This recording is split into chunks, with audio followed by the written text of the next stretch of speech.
Good morning. Welcome back to the Higher Grounds podcast. This is your morning minute meditation for this morning.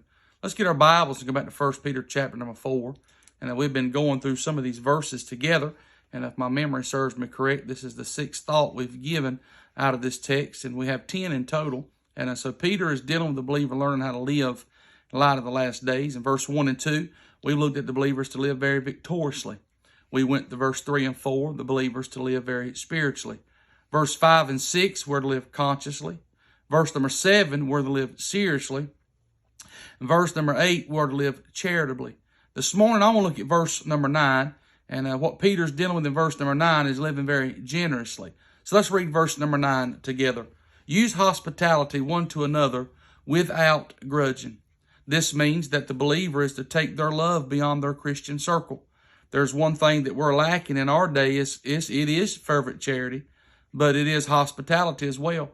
Hospitality means to be friendly and generous to a stranger. There are going to be folks that are saved that you don't know and that are believers in Christ that you've never met before.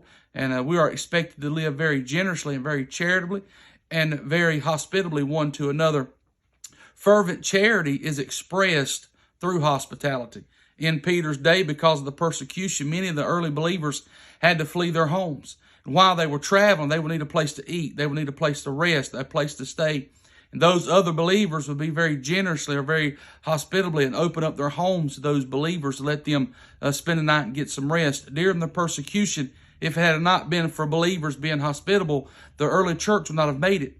And so the churches in that day for over 200, before the church was in 200 years, the believers would have church in their home. Their services would be held in people's home. Now, we do not mind telling people to make themselves at home until they do. And the only way you and I as believers can open up our homes in verse number 9 is if we first open up our hearts in verse number 8. We need to get back to being compassionate one to another and cordial one to another.